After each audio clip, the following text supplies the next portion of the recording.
রসুল আকরম সাল্লাল্লাহু আলাইহি ওয়াসাল্লামের বিভিন্ন হাদিস থেকে আমরা শেষ জামানার ব্যাপারে যে বিষয়টি জানতে পারি তা হলো এ উম্মার মাঝে সবচাইতে বড় ফিতনার আবির্ভাব ঘটবে দাজ্জালের আগমনের মাধ্যমে। আর এটি কিয়ামতের অন্যতম বড় একটি আলামত। এই ফিতনা এতটাই ভয়ানক যে স্বয়ং রসুল সাল্লাল্লাহু আলাইহি ওয়াসাল্লাম আমাদেরকে দোয়া শিখিয়েছেন এই ফিতনা থেকে পানাহ চেয়ে, এবং সেই দোয়া প্রতি সলাতের শেষে পাঠ করার ব্যাপারে উৎসাহ দিয়েছেন।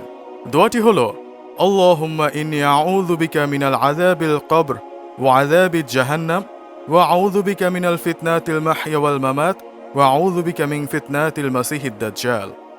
অর্থ, হে আল্লাহ, আমি আপনার কাছে আশ্রয় চাইছি কবরের ও জাহান্নামের শাস্তি থেকে, আরও পানাহ চাইছি মৃত্যু এবং মিথ্যাবাদী মসিহের ফিতনা থেকে। এছাড়া হাদিসে বর্ণিত আছে যে সূরা কাহাফের প্রথম বা শেষ 10 আয়াত মুখস্থ যে করবে, এই ফিতনা থেকে তাকে রক্ষা করা হবে। জুমাবারেও এই সূরা বিশেষভাবে পাঠ করার ওপর জোর দেয়া হয়েছে। সূরাতুল কাহাফে 4টি ঘটনা বর্ণিত হয়েছে, যার মাঝে একটি ঘটনা বাদশাহ জুলকারনাইন ও ইয়াজুজ মাআজুজের ব্যাপারে উল্লেখিত। দাজ্জালের সময়কালেই এই ইয়াজুজ মাআজুজের আবির্ভাব ঘটবে পৃথিবীতে। প্রিয় দর্শক, আমরা কি কখনো ভেবে দেখেছি এই দাজ্জালের ফিতনা থেকে বাঁচার জন্য কেন সূরা কাহাফ তিলাওয়াত বা মুখস্থ করতে বলা হয়েছে? সূরাতুল কাহাফে এমন কি বর্ণনা করেছেন মহান রব্বুল আলামিন যা আমাদের অন্তর্চক্ষু খুলে দেবে? এই ভিডিওতে ইনশাআল্লাহ তাআলা সেই নিগুড় রহস্য নিয়ে অতি সংক্ষিপ্ত আলোচনার চেষ্টা করব। মহান আল্লাহ তাআলা যেন সেই অনুযায়ী বুঝে আমল করার তৌফিক আমাদের দান করেন। সূরাতুল কাহাফ পবিত্র কোরআনের 18 নম্বর সূরা, যা মোট 110 আয়াত বিশিষ্ট। কাহাফ অর্থ গুহা। এই সূরার 4টি ঘটনার প্রথম ঘটনাটি হল একদল যুবকের যারা নিজেদের ঈমান টিকিয়ে রাখতে আশ্রয় নিয়েছিলেন গুহার ভেতর, এবং তারা দোয়া করেছিলেন, রব্বানা আতিনা মিন লাদুনকা রাহমাতাও ওয়া হাইয়্যি লানা মিন আমরিনা রশাদা। অর্থ, হে আমাদের প্রতিপালক, আমাদের প্রতি আপনার নিকট থেকে বিশেষ রহমত নাজিল করুন এবং আমাদের এই পরিস্থিতিতে আমাদের জন্য কল্যাণকর পথের ব্যবস্থা করে দিন। তাদের এই দোয়ার বদৌলতে আল্লাহ রাব্বুল আলামিন সে গুহার ভেতর তাদেরকে দীর্ঘ সময়ের জন্য ঘুম পাড়িয়ে দেন এবং রক্ষা করেন তৎকালীন ঈমান বিধ্বংসী কর্মকাণ্ডের আদেশ দেয়া শাসকের হাত থেকে। তারা যখন ঘুম থেকে ওঠে, তাদের মনে হতে থাকে তারা হয়তো দিনের কিছু অংশ ঘুমিয়ে কাটিয়েছে, অথচ পবিত্র কোরআনে আল্লাহ তাআলা বলেন তারা 300 বছরেরও বেশি সময় ধরে সে গুহায় ঘুমিয়েছিলেন। সুবহানাল্লাহ। যখন খাবারের সন্ধানে তাদের এক সঙ্গী লোকালয়ে বের হন, তখন তারা বুঝতে পারেন তারা যে যুগের বাসিন্দা তা পার হয়ে আরও বহু যুগ কেটে গেছে। সুবহানাল্লাহ। এটি ছিল আল্লাহ তাআলার এক আজব নিদর্শন, যার মাধ্যমে আল্লাহ তাআলা তার ঈমানদার বান্দাদেরকে রক্ষা করেছেন কঠিন ফিতনা থেকে, যা থেকে তারা আল্লাহর কাছে প্রার্থনা করেছিলেন। প্রিয় দর্শক, দাজ্জাল যখন আবির্ভূত হবে, তখন তার হাতে থাকা ক্ষমতার মাধ্যমে সারা পৃথিবীর ঈমানদারদেরকে ঈমানহারা করাই হবে মূল লক্ষ্য।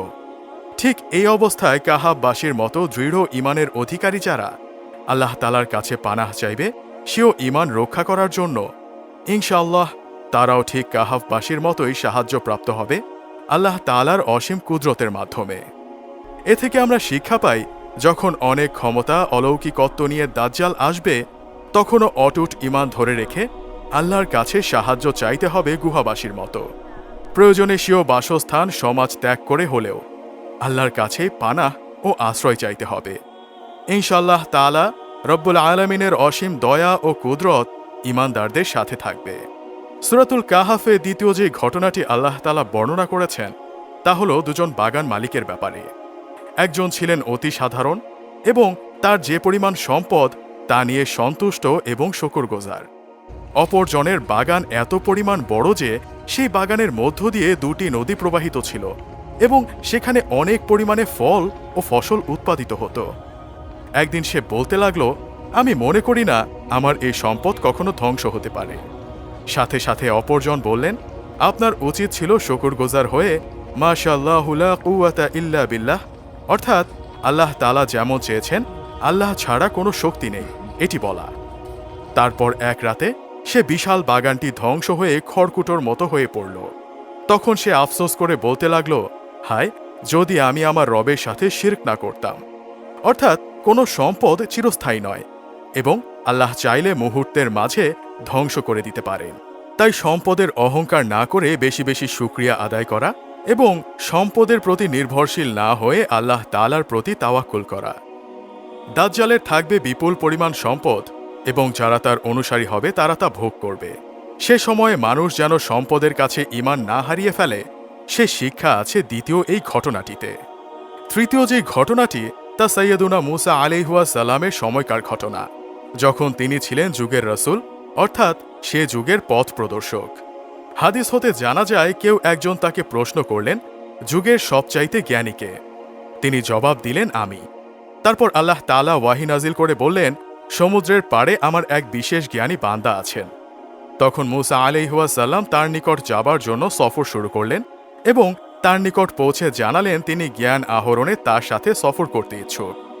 তখন সে জ্ঞানী বান্দা বললেন, আপনি আমার সাথে সফরে ধৈর্য ধারণ করতে পারবেন না। মুসা আলাইহিস সালাম কথা দিলেন, আপনি আমাকে এ সফরে ধৈর্যশীলদের অন্তর্ভুক্ত পাবেন। সে যাত্রায় মুসা আলাইহিস সালামকে শর্ত দেয়া হলো তিনি যেন কোনো প্রশ্ন না করেন।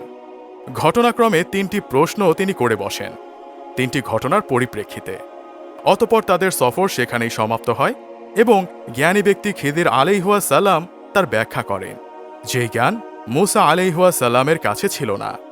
নিজ জামানার রাসূল স্বয়ং মুসা আলাইহিস সালামকে আল্লাহ তাআলা জ্ঞান আহরণের জন্য সফরে পাঠিয়েছেন, আর তা এমন জ্ঞান ছিল যা মুসা আলাইহিস সালামের শরীয়তে ছিল অন্যায়, কিন্তু তার অন্তর্নিহিত জ্ঞান তার ছিল না, তা দেয়া হয়েছিল খিজির আলাইহিস সালামকে। অর্থাৎ এমন অনেক কিছু ঘটবে যা আমাদের জ্ঞানের বাইরে এবং অনেক সঠিককে ব্যাঠিক বা বেঠিককে সঠিক মনে হতে পারে। তাই ওয়াহি বা হাদিসের ওপর নিজের আকল না খাটিয়ে আল্লাহ তাআলার ওপর তাওয়াক্কুল করতে হবে। নিশ্চয়ই আল্লাহ তাআলা যেমনটা প্রতিশ্রুতি দিয়েছেন তা অবশ্যই ঘটবে। তাই যে কোনো অবস্থায় আল্লাহর ওপর ভরসা ও ধৈর্য ধারণ করতে হবে শেষ জামানায়। এরপর আল্লাহ তাআলা ইরশাদ করেন যুলকারনাইনের ঘটনা, যিনি পৃথিবীর পূর্ব থেকে পশ্চিম পর্যন্ত শাসন করেছিলেন আল্লাহ তাআলার আইন অনুযায়ী। তিনি এক অঞ্চলে গেলেন যেখানে ইয়াজুজ মাজুজের প্রাদুর্ভাবে অতিষ্ঠ সেখানকার অধিবাসী। তারা যুলকারনাইনের কাছে সাহায্য চাইল, বিনিময়ও দিতে চাইল। তবে যুলকারনাইন বললেন তিনি বিনিময় নেবেন না, আল্লাহ তাআলা তাকে যা দিয়েছেন তার শুকরিয়া আদায় করে আল্লাহ তাআলার প্রশংসা করলেন এবং সে অঞ্চল ও ইয়াজুজ মাজুজদের মাঝে সে লোকেদেরকে নিয়ে একটি লোহা ও সীসার প্রাচীর তৈরি করে দিলেন। ওই প্রাচীরের নির্মাণ কার্য সমাপ্ত করে যুলকারনাইন স্বস্তির নিঃশ্বাস ফেলেন এবং মহান আল্লাহর কৃতজ্ঞতা প্রকাশ করেন এবং বলেন, এটা আমার প্রতিপালকের অনুগ্রহ যে তিনি দুষ্টদের দুষ্টামি হতে সৃষ্ট জীবকে নিরাপত্তা দান করেন। তবে যখন তার প্রতিশ্রুতি পূর্ণ হয়ে যাবে তখন তিনি ওকে চূর্ণ বিচূর্ণ করে ফেলবেন, তখন এ দৃঢ়তা কোনো কাজেই আসবে না। যুলকারনাইনের ঘটনায় গুরুত্বপূর্ণ শিক্ষা আমাদের জন্য আছে। আল্লাহ তাআলার বাণীর নির্দেশনা ও গায়েবের ওপর ঈমান রেখে ঈমানি উপকরণ সমূহ গ্রহণ করতে হবে। এর একটিও যদি অনুপস্থিত থাকে তবে তা আত্মঘাতী ফলাফল নিয়ে আসবে। ঠিক শেষ জামানায়ও আমাদের আল্লাহ তাআলার বাণী রাসূল সাল্লাল্লাহু আলাইহি সাল্লামের হাদিস সমূহের পন্থা অবলম্বন করতে হবে, নতুবা সেই অবস্থায় আমরা নিজেরা যদি আকল দ্বারা কিছু করতে যাই তাহলেই বিপদে পড়ব। যত ক্ষমতাই থাকুক তবু আল্লাহ তাআলার শুকরিয়া ও সাহায্য এবং আল্লাহ তাআলার পন্থার ওপর অটলতাই ইনশাআল্লাহ আমাদেরকে রক্ষা করবে শেষ জামানার ফিতনা থেকে। হাদিসে আছে যে ব্যক্তি শুক্রবার কাহাফ পাঠ করবে তাকে আল্লাহ তাআলা দাজ্জালের ফিতনা থেকে রক্ষা করবেন। প্রিয় শ্রোতা ও দর্শক ভাই ও বোন, আসুন নিয়মিতভাবে জুমআর দিনে আমরা সূরাতুল কাহাফ পাঠের অভ্যেস করি এবং প্রথম ও শেষ 10 আয়াত মুখস্থ করি ইনশাআল্লাহ। আল্লাহ তাআলা আমাদেরকে সেই তৌফিক দান করুন। আমিন।